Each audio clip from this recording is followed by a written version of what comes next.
છે પ્રમેય નંબર 6.6 આ પણ મોસ્ટ આઈએમપી પ્રમેય છે મિત્રો। આ ચેપ્ટરમાં ટોટલ 3 એક પ્રમેય છે એ તમારે છોડવાના નહીં, એકદમ પાક્કા પાયે કડકડાટ તૈયાર કરી દેવાના। ટોટલ 4 પ્રમેય છે મિત્રો। એ 4 પ્રમેય તૈયાર કરશો એટલે તમારા 4 ગુણ પાક્કા। પછી તમારે પેપર માત્ર 76 માર્ક્સનું તૈયાર કરવાનું રહેશે, એટલા માટે આ પ્રમેય તમારે છોડવાના નથી। તો ચલો આજે આપણે શીખીએ આ પ્રમેય। બે સમરૂપ ત્રિકોણોના ક્ષેત્રફળનો ગુણોત્તર તેની અનુરૂપ બાજુઓના વર્ગ બરાબર થાય છે, બરાબર। પહેલા બે સમરૂપ ત્રિકોણ આપણે દર્શાવી દઈએ। તો અહીંયા આપણા મિત્રો બંને સમરૂપ ત્રિકોણો રેડી થઈ ગયા અને નામ આપી દઈએ આપણે। એકને નામ આપીશું એ બી સી અને નામ આપીશું પી ક્યુ આર। ઓકે, હવે આ મિત્રો આપણી પાસે રેડીમેડ છે એવું સમજો। તો આ આપણે પક્ષમાં લખવાનું, જે બાબત આપેલી હોય આપણે પક્ષમાં દર્શાવવાની હોય। તો એ આપણે આ પ્રમાણે લખવાનું, ત્રિકોણ એબીસી અને ત્રિકોણ પીક્યુઆર આપેલ છે, જેમાં એબીસી સમરૂપ ત્રિકોણ પીક્યુઆર। ઓકે, હવે આપણે મિત્રો સાધ્ય લખવાનું છે। સાધ્યમાં શું કરવાનું તો અહીંયા સમજી લો, બે સમરૂપ ત્રિકોણના ક્ષેત્રફળનો ગુણોત્તર। હવે ક્ષેત્રફળનો ગુણોત્તર મિત્રો કેવી રીતે દર્શાવીએ આપણે?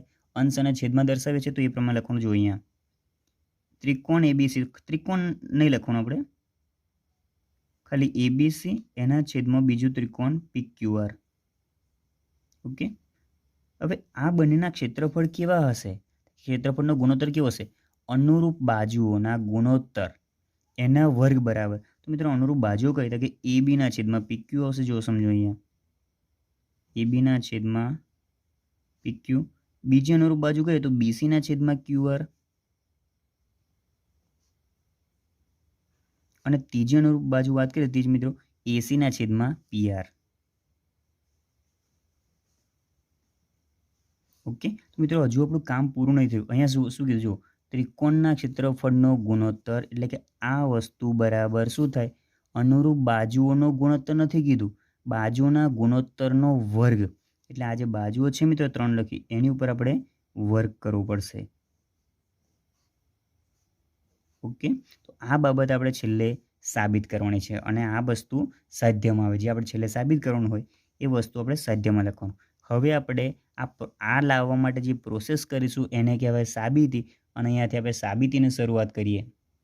હવે જ્યારે મિત્રો આપેલી વસ્તુ પરથી કોઈ વસ્તુ સાબિત કરવાની હોય તો એ ડાયરેક્ટ ના થાય, એમાં કંઈ થોડું છેડછાડ આપણે કરવું પડે, થોડો બદલાવ કરવો પડે। તો આ બંને ત્રિકોણમાં પણ આપણે બદલાવ કરીશું અને અહીંયા લખીશું જો ત્રિકોણ એબીસી અને ત્રિકોણ પીક્યુઆરમાં એ થી એમ અને પી થી એન વેધ રચો અથવા તો દોરો। હવે જો એ થી એમ, તો મિત્રો વેધ હંમેશા સામેની બાજુ પર 90ના ખૂણે રચના કરે। તો જુઓ એ થી એમ તો અહીંયાના દોરે, આ બાજુના દોરે સામે જશે, તો અહીંયા આપણે વેધની રચના કરીશું। ઓકે, તો એ થી એમાં શું થયું? આપણો વેધ થયું। આપણે આ ખાલી ચેન્જીસ કર્યા છે, અને આ તરફ પી એન વેધ થશે।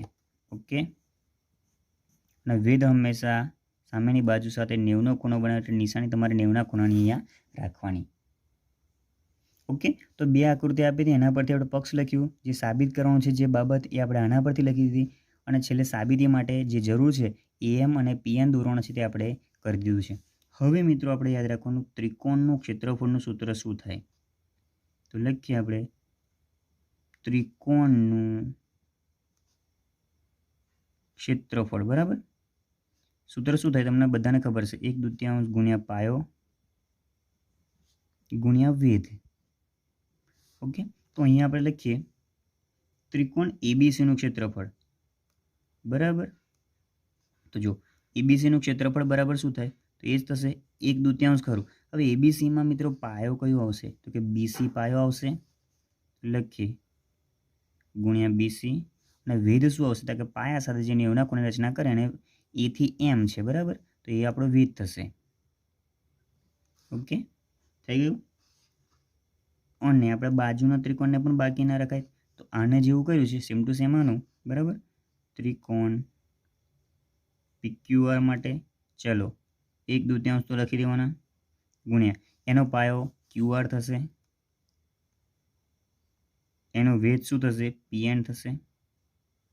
ઓકે, હવે મિત્રો બંને જે ક્ષેત્રફળ આપણને મળે છે એના ગુણોત્તરને આપણે સરખાવીશું, એનો ગુણોત્તર લઈશું બંને ક્ષેત્રફળનો. તેથી અહીંયા આપણે લખીશું મિત્રો, જુઓ પર આપણે એબીસી લખીશું છેદમાં PQR એના બરાબર, ચાલો એબીસીનું ક્ષેત્રફળ કેટલું હતું 1/2 ગુણ્યા BC ગુણ્યા AM. ઓકે, એના છેદમાં PQRનું ક્ષેત્રફળ કે 1/2 ગુણ્યા QR ગુણ્યા PN. હવે ઉપર નીચે જો 1/2 1/2 મિત્ર સરખા છે એટલે કેન્સલ થઈ જશે. તો ABC અને PQRના છેદમાં શું વધ્યું? BC AM એના બરાબર QR અને PN છે. બરાબર, તો આટલી બાબતો મિત્રો અહીંયા લખી દઈએ બાજુમાં આપણે. ABC ગુણોત્તર PQRનું ક્ષેત્રફળ બરાબર BCના છેદમાં QR ગુણ્યા AM ના છેદમાં PN. અને આ થયું આપણું સમીકરણ નંબર 1. ઓકે, સમીકરણ 1 થઈ જાય એટલે પછી આપણે બીજી બાબત મિત્રો ફોકસ કરવાનું. અહીંયા જો એક આ ત્રિકોણ નાનો અને બીજો એક આ ત્રિકોણ, તો ત્રિકોણ ABM અને ત્રિકોણ PQN માટે આપણે વિચારીશું. તો અહીંયા આપણે લખીશું ત્રિકોણ ABM અને ત્રિકોણ PQN હવે જો આ બંને ત્રિકોણો મિત્રો B ખૂણો અને Q ખૂણો સરખા થવાના. તો લખી દઈએ ખૂણો B બરાબર ખૂણો Q થઈ ગયું. તે જ પરથી ખૂણો M, આ અંદરના બંને ખૂણા પણ સરખા થવાના, M વાળો ખૂણો અને N વાળો ખૂણો. તો ખૂણો M બરાબર ખૂણો N. કેમ સરખા છે? તો કે કાટ ખૂણા છે. અને આ બંને કેવી રીતે સરખા થાય? કે આપણે જોયું કે ત્રિકોણ ABC સમરૂપ છે ત્રિકોણ PQR. ઓકે, તો મિત્રો એના પરથી આ બે ખૂણા સરખા હોય તો આપેલ બંને ત્રિકોણ પણ સમરૂપ હોવાના. તો લખાયથી તેથી આપેલ બંને ત્રિકોણ ABM સમરૂપ છે ત્રિકોણ PQN. બરાબર, કઈ શરત? તો કે ખૂણો બે ખૂણા સરખા હોય તો ત્રિકોણ સમરૂપ કહેવાય. તો ખૂ સમરૂપતા શરત અનુસાર. ઓકે, થઈ ગયું. ચલો, પહેલું આપણે ક્ષેત્રફળ શોધી લીધું બંનેનું, પછી બે નાના નાના સરખાવી દીધા, બે નાના ખૂણા સરખાવી દીધા BQ M અને N. તો એના પરથી બંને ત્રિકોણ પણ કેવા કહેવાય? એકરૂપ કહેવાય. તો સમરૂપતા મિત્રો થઈ ગઈ. તો પછી જો AM ના છેદમાં PN, તો એ લખીએ આપણે AM એના છેદમાં PN બરાબર ABના છેદમાં PQ. ઓકે, અને આ છે આપણું સમીકરણ નંબર 2.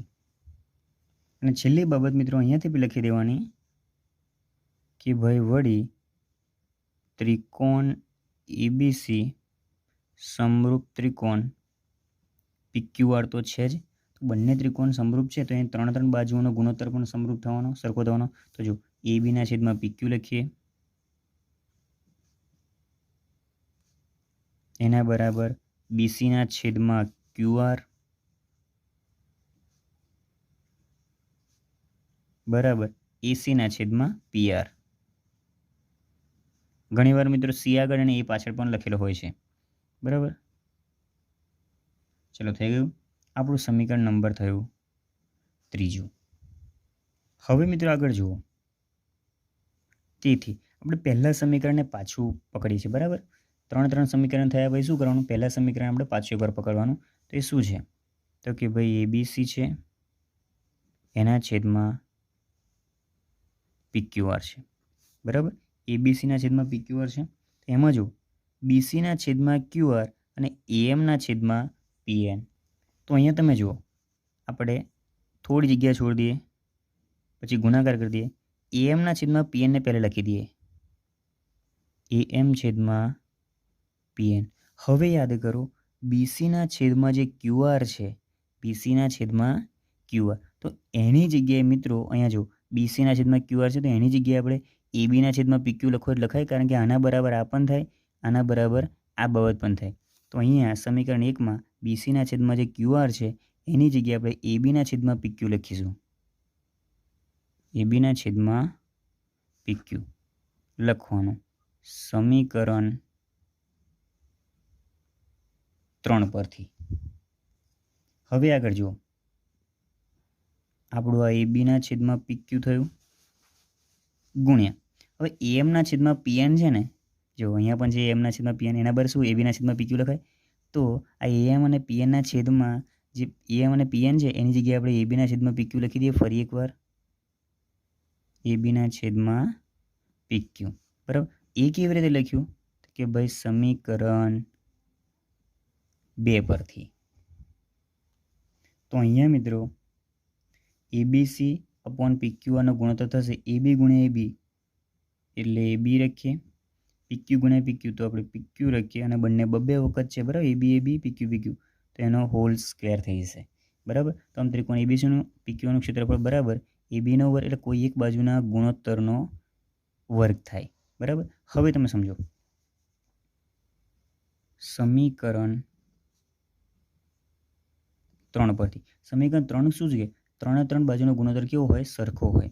એટલે કે એબીસીના છેદમાં પીક્યુઆર તમે લખો, બરાબર. તો એબીસીના છેદમાં પીક્યુઆર બરાબર શું છે?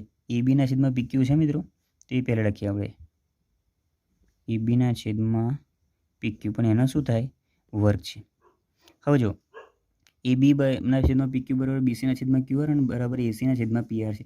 તો એબીના છેદમાં પીક્યુ છે તો એના બરાબર આપણે અહીંયા લખીએ બીસીના છેદમાં ક્યુઆર બરાબર એસીના છેદમાં પીઆર. સમીકરણ 3 પરથી આ બંને બાબતો આપણે લખાઈ દી અને એની ઉપર પણ વર્ગ થઈ જશે, કારણ કે આ બધી બાજુનો ગુણોત્તર કેવો છે?